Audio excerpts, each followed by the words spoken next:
They are one of the organizations that truly do put the user first, whether it be through their digital product itself or making considerations for people with disabilities that actually go to places. Welcome to the Industry of UX, a podcast crafted to review, share, and discuss the ins and outs of the user experience industry. Let's dive into the episode.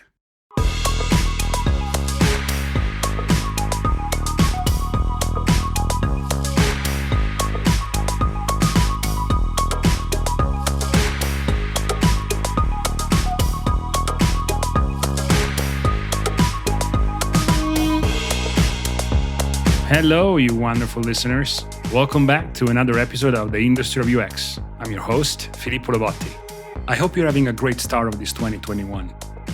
Okay, I'm very excited about this episode because today we get to talk about accessibility with Allie Thu, my Zappos colleague and senior accessibility experience designer. I've seen Allie's passion for accessibility firsthand, and she has made tremendous progress with making our designs more inclusive. I really like Allie's origin story. And before jumping into our conversation, I'll let her walk us down memory lane and tell us how she got started in design and front-end development. I graduated with a marketing degree, started a marketing job straight out of college, and at that job, we did not have a website. It was a franchise for an AT&T retailer. And so in the past, always, I think, just had a general interest in design. And I just stepped up to that challenge and was like, I'll build our website, no problem. And got a book on Adobe. I got a bootleg copy of Adobe and decided that I would figure out how to build this. And so that was kind of my first glimpse into UX development, like the whole world of digital, just websites in general, without really understanding or realizing that I was into this thing. After a year and a half or so, I decided to quit my job and go back to school for design. And during that time, I ended up getting a internship at Zappos in design. And this was specifically around visual design. And so I did that. I was in the visual design team probably for a couple years then. It was technically in tech. And so a lot of the friends that I had made were guys in front-end development and decided that I wanted to really dive back into it from that time that I built the website. I love it. I mean, many of us start out exactly this way and gradually make it to the UX world. And Allie's no different. She did join the front-end development team at Zappos, but slowly transitioned to the UX team, where she took on the role of design technologist, a beautiful mix of front-end development and UX design. Next up, Allie's going to tell us how she carved out her own accessibility designer position, how she sells and explains the ROI of accessibility's to leadership, her inspiration and resources, and some next steps you can take to make your website or product more accessible, whether you are a researcher, designer, or developer. Let me know what you think about the episode by leaving a comment on the industryofux.com or by tweeting at industryux. Okay, on to the conversation with Allie.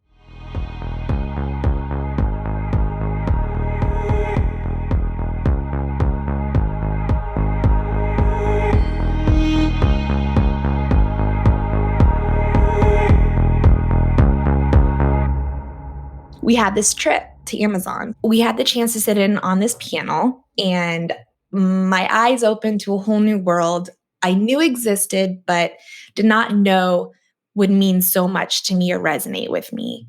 It occurred to me a couple things. There was a need for this, and outside of just like a legal compliance thing, we were not really connecting or thinking about or considering all of our users. And I'm an emotional person and an empath, I should say. And it just hit me. I think I've always I'm very driven by things that emotionally trigger me.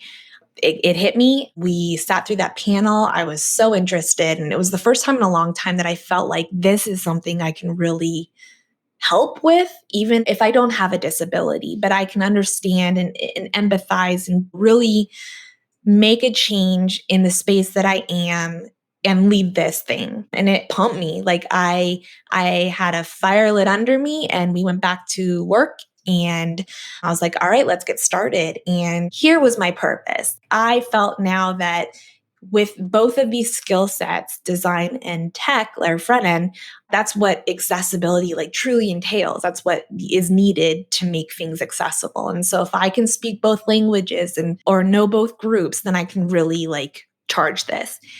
And so that's what I did. I did it a lot on my downtime or during work hours, but I definitely prioritized it, made it a part of my daily work schedule. And it wasn't always probably the smartest thing to do from a business priority standpoint at that time, but I knew that the focus needed to be there, the work needed to be done, and that the only way it was going to get done is if someone really put time into it. And so at that time, I was spending my weekends, my nights learning about this and figuring out what are ways we can build this into Zappos and how we work. And I got the opportunity to ultimately turn this into a role at Zappos. So similar to how I did it with the design technologist thing, it was like deja vu.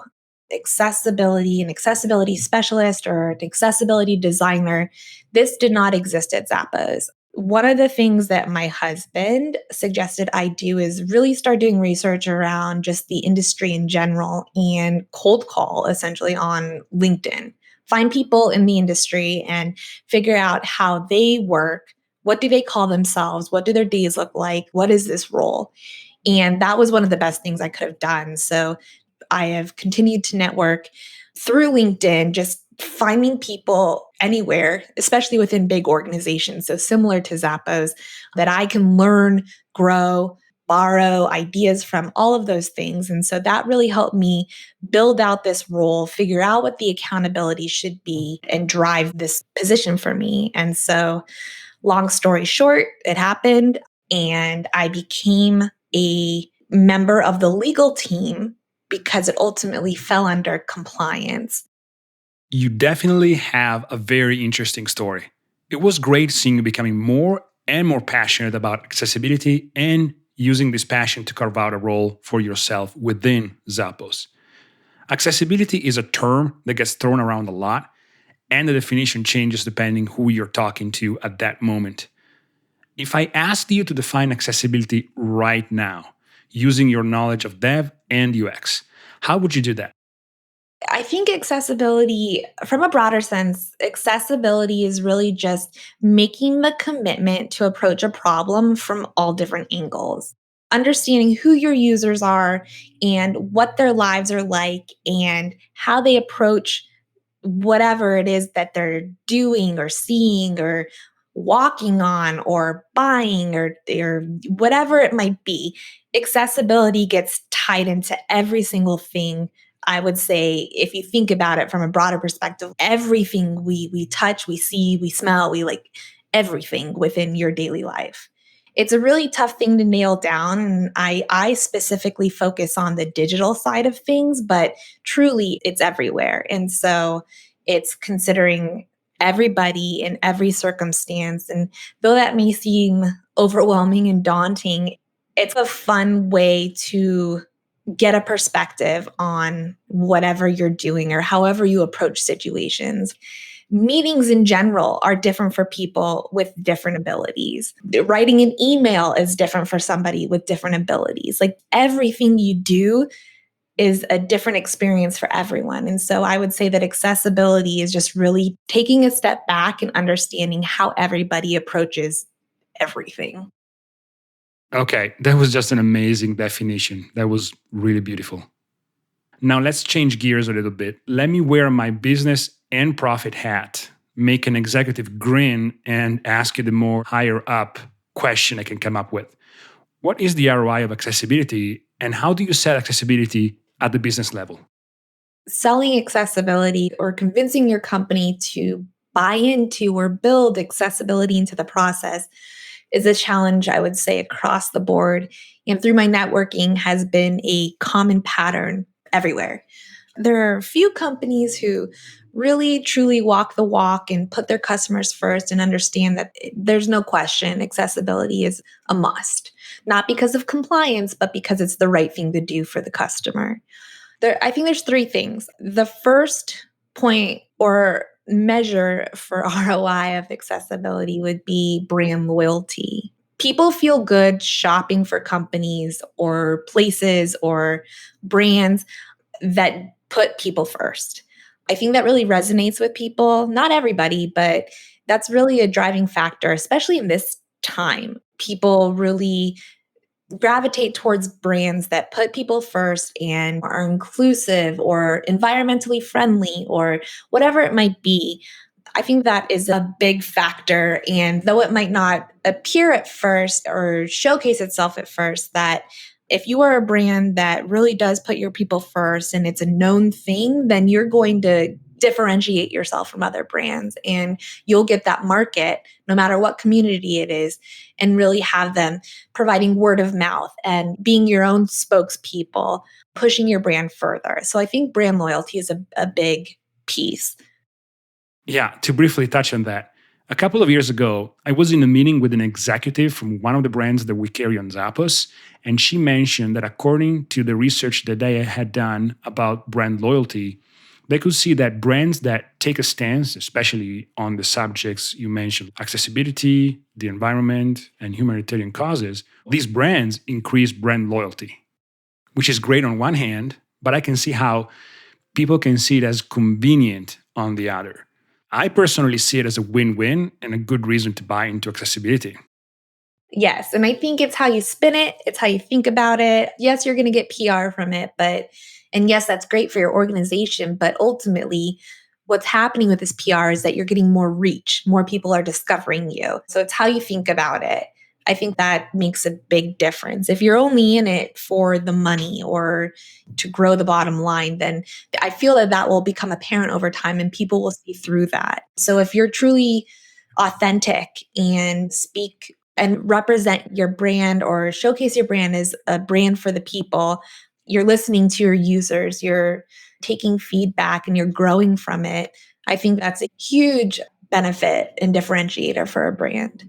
The other thing, or two things I was going to say, was in terms of ROI, usability, the overall investment that you're making in ensuring that your product is usable is huge. So basically, what the industry says is if you're building an accessible product, it's going to be more usable than if it's not accessible. So it's more usable for everyone, I should say.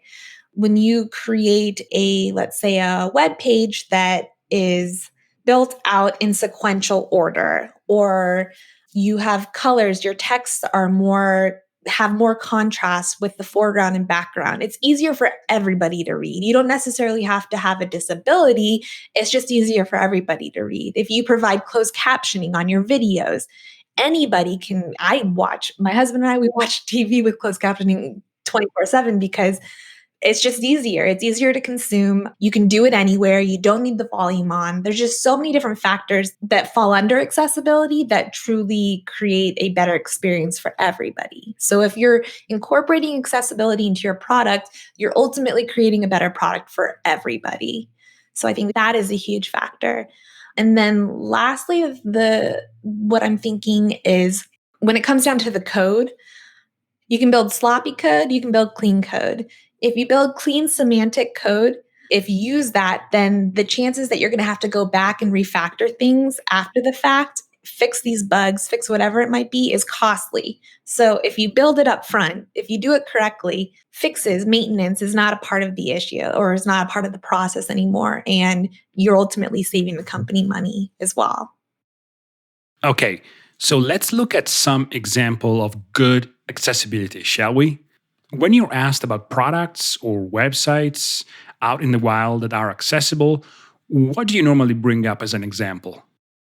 So places that I refer to or use as a reference day in and day out for my role today. So government agencies have stricter guidelines for accessibility. The UK specifically, so they have laws in place that require accessibility to be incorporated into their products. Where here, there are repercussions if you don't. So you can have a lawsuit, but it's actually illegal in the UK. I believe, to not build or incorporate accessibility, to not have accessible websites.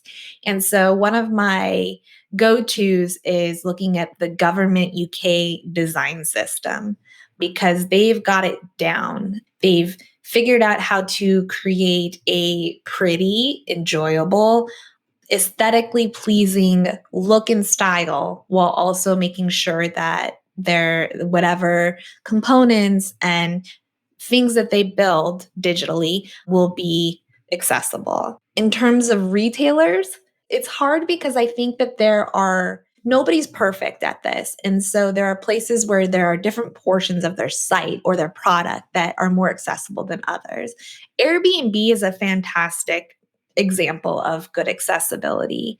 I've connected with them. Well, I know some people there, but I've also connected through LinkedIn to understand their accessible realm, whether it be their website or their apps. And they are one of the organizations that truly do put the user first, whether it be through their digital product itself or making considerations for people with disabilities that actually go to places. So understanding if somebody's in a wheelchair and they're looking for a house to rent, they need to know, is there a ramp available or are there accessible build-ins in the house? And so they've approached the whole problem from, I would say, a 360-degree angle and have thought about it across the entire experience, which has been really special to see and observe and learn about. So I would say that they are a really good example of a company that does good accessibility. I do think I can mention that one bad trend that's happening right now are these accessibility plugins that are being sold to different websites or apps. How they're selling themselves is that you just plug this in, you put a quick code snippet into your site and you'll have a fully accessible site. False. It's essentially a band-aid and there's a ton of information out there around these things. But as we spoke about earlier, people who use screen readers use them day in, day out, and they're used to those patterns of the screen reader voice talks, the quick key shortcuts, there's all different pieces that come into how they function and use the web. And so when an overlay comes into play, it's essentially throwing a wrench into their workflow because they're having to relearn a new thing, retrain themselves on how to navigate through a web page or whatever it may be. And it slows them down. It's not a helpful thing. And it also creates the opportunity for mostly developers, but also designers to look over the actual user experience and build sloppy stuff that's not actually usable for everybody. Where if you just approached the product from the beginning and understood how it needs to be built, what considerations you need to make, you wouldn't need this plugin to begin with. And so the plugin is just basically like a sleazy car salesman it has all the bells and whistles you need to make this work, but in reality that's not the case. Yep, I've seen these plugins myself, and I was weirded out at first because I could not understand how, say, if a page is not set up a certain way, how was this thing going to radically change it? It sounds like my instincts were good. Speaking on improving UX based on accessibility guidelines, what are some concepts and quick tips we can start thinking about and implementing in our workflow? I would say it depends on what skill set you have. If you're a researcher, think about that whole community, the disabled community. Maybe you want to do usability sessions with disabled users to get an idea of how they're thinking about or approaching or using your product. If you're a designer, there's a number of different things you can do. If there's text in your product, make sure that the color contrast, the foreground and background color have enough contrast so that it's legible to people who have vision impairment. If you're implementing movement into your design, make sure that it actually serves a purpose and make it as minimal as possible because a lot of movement can really be harmful or damaging or obstructive to people with different mental disabilities or ADHD or whatever, or some kind of cognitive issue. It can be very distracting. And even at times, if there's a lot of flashing, it can cause seizures in people. If you're a designer, make sure you leverage white space. So, very close elements in close proximity, or especially text, is really difficult to really consume. And so, providing proper white space or enough white space or breathing room for whatever it might be is super helpful. And then for a designer, I would say the last thing, there's a number of things, but design, if you're going to be using icons or symbols or those types of things to represent actual things, to accommodate those or to accompany those, I should say, with labels, visual labels. And if you don't, so for instance, search. But search is a pretty common, the magnifying glass is like a well-known icon. But there are other icons where people start getting designy or artsy with it. If it's a filter icon or whatever it might be, it's best to accompany that icon with actual text that describes what the icon is. If you're not going to do that, or if there isn't room within your UI to do that, at least provide your developer who's going to build the experience with that label so that they know when they build it and code it that they will include that label that's visually hidden for users who use assistive technology. So they'll at least hear not picture of a funnel, but they'll hear filter list. So it's more descriptive. Other things for developers, it comes down to semantic, writing semantic code. Code things as they are. Don't make a list, a series of divs if it doesn't need to be. Make it what it actually is. And that applies across the board. So use semantic code and don't abuse ARIA. So ARIA is basically a tool that provides attributes in the code that gives users who use screen readers additional context for what they're reading. And so if you overuse it, you can actually make the experience worse for the user. So be very mindful of that. So truly understand what you're implementing and understand the ins and outs of ARIA. I think that would be super helpful. And then I guess lastly for QA, get your hands dirty and really dive in and expand your horizons and skill set and turn on the screen reader and go through things, or don't use your mouse and navigate with your keyboard only. And those are actually things that everybody should do. As I mentioned at the start, like I think everybody who has a hand in building a product should test it out themselves. Don't just look at it, walk through it, and walk through it not just with your mouse, walk through it with your keyboard, walk through it with a screen reader enabled.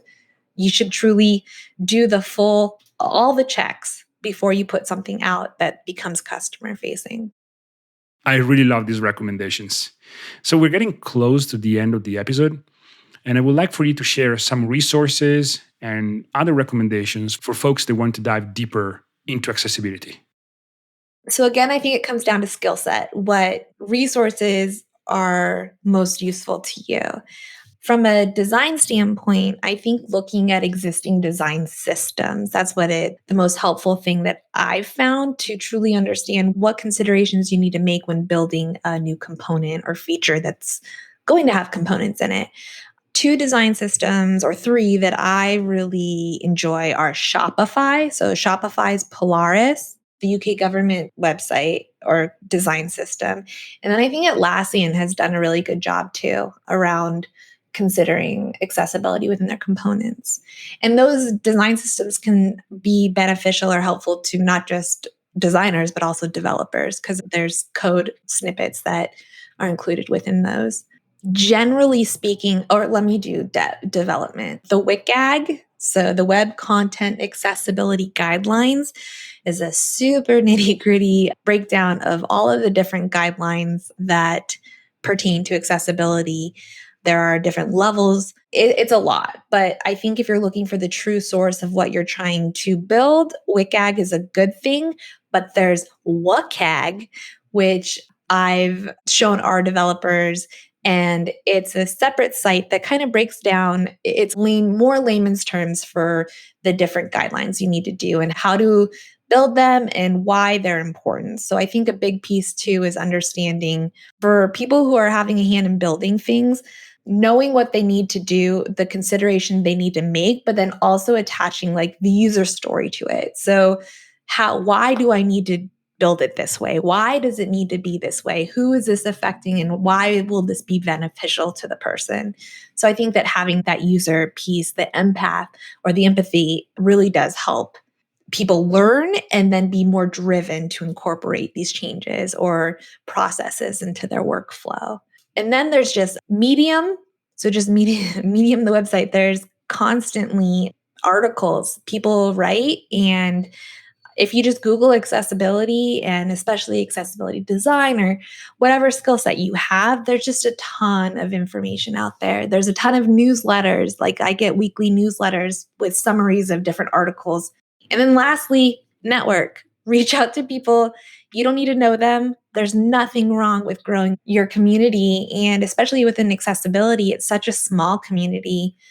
When I cold message people on LinkedIn, more often than not, people are responsive because they know how small our group is and how beneficial it is to share your learnings and just get to know each other and understand everybody's, I guess, piece of the industry. So I found that really helpful as well.